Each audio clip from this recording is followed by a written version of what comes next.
नमस्कार। आज हम किसी एक नेता की हार जीत पर बात नहीं करेंगे। नहीं, हम ये समझने की कोशिश करेंगे कि राजनीति में जब कोई पार्टी बिखरती है तो ये किसी एक इंसान की नाकामी नहीं बल्कि एक सिस्टमिक चैलेंज होता है। और कैसे डेटा, जमीनी हकीकत, इन दोनों को मिलाकर एक पार्टी को फिर से जिंदा किया जा सकता है, इसके लिए हम चल रहे हैं मेघालय, शेल्ला विधानसभा क्षेत्र, जहां इंडियन नेशनल कांग्रेस (आईएनसी) लगभग गायब हो गई और जीत हुई यूनाइटेड डेमोक्रेटिक पार्टी यानी यूडीपी की। किसी भी सियासत को समझने के लिए ना उसकी जमीन को समझना बहुत जरूरी होता है। शेल्ला भारत की सीमा पर बसा एक आरक्षित आदिवासी इलाका। यहाँ की हवा में संस्कृति की एक अपनी ही महक है और समाज की बनावट भी बहुत खास है। लेकिन इस खूबसूरती के नीचे यहाँ के लोगों की अपनी आर्थिक सच्चाइयाँ और गहरी चुनौतियाँ भी दबी हुई हैं। तो यहाँ की राजनीति को समझने के लिए हमें यहाँ के लोगों, उनकी उम्मीदों और उनकी रोजमर्रा की मुश्किलों की गहराई में उतरना ही होगा। 434। ये सिर्फ एक नंबर नहीं है। सियासत में ऐसे ही छोटे नंबर हजारों लोगों की तकदीर लिख देते हैं। 2023 के चुनाव में शेल्ला में जीत और हार के बीच का फासला बस इतना ही था, सिर्फ 434 वोट। ये बताता है कि एक एक वोट की क्या कीमत होती है और एक मजबूत लोकतंत्र में टक्कर कितनी करीबी हो सकती है। ये आंकड़े एक राजनीतिक भूचाल की कहानी कह रहे हैं। एक तरफ यूडीपी को मिले 43.4% वोट और दूसरी तरफ एक जमाने की बड़ी दावेदार आईएनसी सिर्फ 1.9% पर सिमट गई। ये सिर्फ हार नहीं थी, ये तो ऐसा था मानो कोई राजनीतिक मौजूदगी ही मिट गई हो। ये गिरावट आई कैसे? और उससे भी जरूरी सवाल, क्या यहां से वापसी का कोई रास्ता है? हमारी आज की ये पूरी पड़ताल उसी रास्ते को तलाशने के बारे में है। तो इस सफर में हम 6 पड़ावों से गुजरेंगे। पहले शेल्ला की पहेली को समझेंगे, फिर लोगों की नब्ज को महसूस करेंगे, इसके बाद इस पतन के कारणों का विश्लेषण करेंगे, फिर एक पुनरुत्थान के ब्लूप्रिंट पर बात होगी जिसमें एक 90 दिन की कार्य योजना और आखिर में शासन एक वादे के रूप में शामिल होगा। ये समझिए कि ये समस्या की जड़ से लेकर समाधान की शाखाओं तक का एक साफ सुथरा नक्शा है। तो चलिए शुरू करते हैं पहले हिस्से से, शेल्ला की पहेली। ये नाम है उस हाल का जहाँ एक ताकतवर राजनीतिक आवाज धीरे धीरे एक दबी हुई फुसफुसाहट में बदल जाती है। और जब किसी समुदाय की आवाज खामोश होने लगे तो ये सिर्फ आंकड़ों की कहानी नहीं रहती, ये लोकतंत्र के लिए एक चिंता का विषय बन जाता है। 2023 के इन आंकड़ों पर जरा गौर कीजिए। लगभग 35,000 वोटरों में से 88% से ज्यादा लोगों ने वोट डाला। ये लोकतंत्र में उनके गहरे भरोसे को दिखाता है। वो बदलाव चाहते हैं, वो अपनी आवाज सुनाना चाहते हैं। लेकिन इसी चुनाव में आईएनसी को मिले सिर्फ 59 वोट। ये एक साफ संकेत है कि पार्टी और लोगों के बीच का जो रिश्ता था वो पूरी तरह टूट चुका था, खासकर तब जब जीत का अंतर इतना कम हो। अब हम क्या हुआ से आगे बढ़कर क्यों हुआ को समझने की कोशिश करते हैं। तो दूसरा खंड है लोगों की नब्ज। देखिए, कोई भी राजनीतिक रणनीति हवा में नहीं बनती, उसकी नींव उस इलाके के लोगों की उम्मीदों, उनके सपनों और उनकी तकलीफों की जमीन पर रखी जाती है।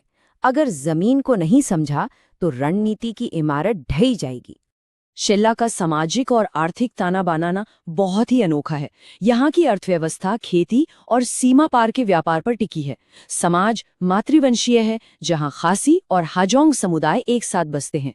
लेकिन इन सबके बीच गहरी दरारें भी हैं।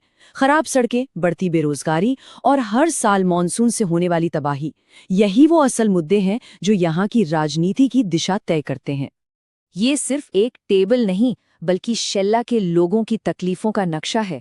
ये दिखाता है कि दर्द कहाँ सबसे ज्यादा है। दूर दराज के गांवों के लिए सड़कें सबसे बड़ी चिंता है। शेल्ला शहर का नौजवान बेरोजगारी से परेशान है।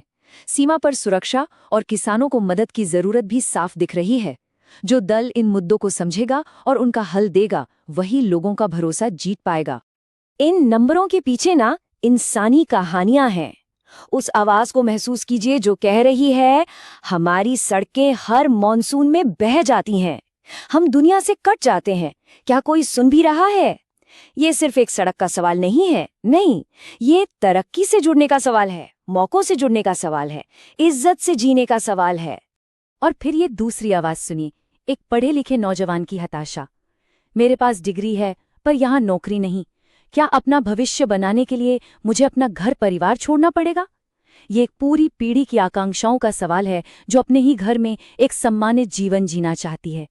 देखिए, भारत का संविधान हर एक नागरिक को सम्मान के साथ जीने का हक देता है, और ये सम्मान तब तक अधूरा है जब तक लोग अपनी परेशानियां, अपनी चिंताएं बिना किसी डर के बता ना सकें। और नेताओं की ये जिम्मेदारी बनती है कि वो सुने। यही तो हमारे लोकतंत्र की बुनियाद है। चलिए, अब तीसरे खंड की तरफ बढ़ते हैं, पतन का विश्लेषण। यह एक तरह की फॉरेंसिक जांच है। हमारा मकसद किसी पर दोष मढ़ना नहीं है, बल्कि उस पूरे सिस्टम को समझना है जिसकी वजह से ये गिरावट आई, क्योंकि जब तक हम बीमारी की सही वजह नहीं समझेंगे, उसका इलाज नहीं कर सकते। ये स्लाइड पिछले 7 चुनावों की कहानी कहती है।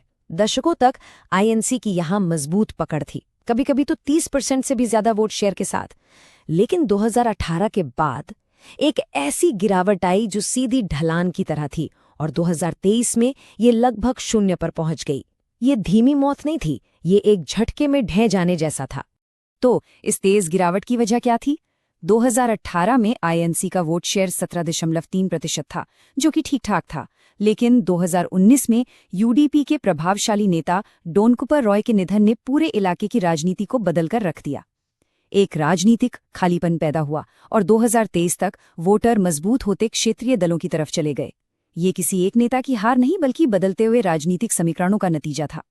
इस पतन के पीछे 3 बड़ी सिस्टमिक कमजोरियां थीं। पहली, एक ऐसा उम्मीदवार जिस पर लोगों का भरोसा ही नहीं था। दूसरी, जमीनी स्तर पर संगठन की भारी कमी, यानी बूथ मैनेजमेंट का पूरी तरह से फेल हो जाना। और तीसरी, एक ऐसा संदेश जो खासी और हाजुम जैसे मुख्य समुदायों के दिलों तक पहुंच ही नहीं पाया। अच्छी बात यह है कि ये तीनों कमजोरियां ऐसी हैं जिन्हें सही रणनीति से दूर किया जा सकता है। तो अब तक हमने समस्या को समझा, अब हम समाधान की ओर बढ़ते हैं। चौथा खंड, पुनरुत्थान का ब्लूप्रिंट। हमने इसे चतुर्मुख सिद्धांत का नाम दिया है। एक ऐसी रणनीति जिसके 4 चेहरे हैं और जो हर दिशा में देखकर पार्टी को दोबारा खड़ा करने का काम करती है। इस रणनीति के 4 मजबूत स्तंभ हैं। पहला, एक नई चुनावी रणनीति। दूसरा, संगठन में नई जान फूंकना। तीसरा, पार्टी की कहानी यानी नैरेटिव को पूरी तरह बदलना। और चौथा, सीमित संसाधनों का सबसे बेहतर इस्तेमाल करना। ये चारों स्तंभ जब मिलेंगे तभी वापसी का रास्ता बन सकता है। सबसे जरूरी बदलाव है कहानी में। पुरानी कहानी क्या थी? राष्ट्रीय राजनीति, विरोधियों पर आरोप प्रत्यारोप, बस। नई कहानी को शेल्ला के स्थानीय मुद्दों पर फोकस करना होगा। सड़क, पानी, रोजगार। दूसरों को दोष देने की बजाय लोगों का भरोसा जीतने पर काम करना होगा। और खोखले वादों की जगह शेल्ला में नौकरी, शेल्ला में घर जैसे ठोस और भरोसेमंद वादे करने होंगे। 5वां खंड, 90 दिन की सीढ़ी। क्योंकि एक अच्छी रणनीति अगर सिर्फ कागज पर रह जाए तो उसका कोई मतलब नहीं। असली चुनौती तो उसे जमीन पर उतारने की होती है। ये खंड उसी एक्शन प्लान के बारे में है जो अगले 90 दिनों में इस रणनीति को हकीकत में बदलेगा। पहला चरण है नींव को मजबूत करने का। हमने इसे नाम दिया है प्रोजेक्ट ट्रस्ट। इन 30 दिनों में कार्यकर्ता घर घर जाकर सिर्फ वोट नहीं मांगेंगे, बल्कि लोगों की समस्याओं को सुनेंगे, समझेंगे। वोटर लिस्ट अपडेट की जाएगी, हर बूथ पर एक कैप्टन तैनात होगा, और साथ ही सड़क की सफाई जैसे छोटे मोटे सामुदायिक काम शुरू किए जाएंगे, ताकि लोगों को दिखे कि ये पार्टी सिर्फ कहती नहीं, करती भी है। दूसरा चरण है अपनी पहुंच को बढ़ाने का। ब्लॉक स्तर पर मीटिंग्स होंगी। स्थानीय विज्ञापनों के जरिए उम्मीदवार के वादे हर घर तक पहुंचाए जाएंगे। छोटे छोटे क्षेत्रीय निर्दलीय नेताओं के साथ गठबंधन को फाइनल किया जाएगा। और सबसे जरूरी बात, कार्यकर्ताओं को ये सिखाया जाएगा कि वो लोगों से बिना टकराव के सम्मान के साथ कैसे बात करें। आखिरी 30 दिन सबसे अहम है। ये पूरी ताकत झोंक देने का समय है। हर पोलिंग स्टेशन पर बूथ स्ट्राइक टीमें तैनात की जाएंगी, ताकि ये पक्का हो कि हर समर्थक वोट डालने जरूर आए। कार्यकर्ताओं में जोश भरने के लिए एक ट्रस्ट मार्च निकाला जाएगा, और वोटिंग के दिन वोटरों की मदद के लिए डिजिटल हॉटलाइन शुरू की जाएगी। और अब हमारा आखिरी खंड, शासन एक वादे के रूप में। क्योंकि चुनाव जीतना मंजिल नहीं है, ये तो बस एक शुरुआत है। असली काम तो जीतने के बाद शुरू होता है। लोगों को एक ऐसा शासन देना जो असरदार हो, पारदर्शी हो और हर नागरिक के सम्मान की रक्षा करे। और हाँ, इस पूरी प्रक्रिया में एक बात बिल्कुल साफ होनी चाहिए। डेटा इकट्ठा करने से लेकर वोटरों तक पहुंचने तक प्राइवेसी और सहमति, ये सबसे ऊपर है। भारत के कानून यही कहते हैं। मकसद सिर्फ वोट हासिल करना नहीं है, मकसद है भरोसा बनाना, लोगों के अधिकारों का सम्मान करना। शैला का भविष्य इसी सवाल के जवाब में छिपा है। क्या कोई राजनीतिक दल सिर्फ चुनाव लड़ने की मशीन बनने की बजाय सच में लोगों की सबसे गहरी समस्याओं को हल करने का एक इंजन बन सकता है? अगर आप एक जन केंद्रित नेता बनना चाहते हैं और अपने निर्वाचन क्षेत्र का उत्थान करना चाहते हैं, तो blueprintstrategies.ai से mgr@blueprintstrategies.ai पर संपर्क करें या 080-4204-1602 पर कॉल करें। राजनीति से परे एक उद्देश्य।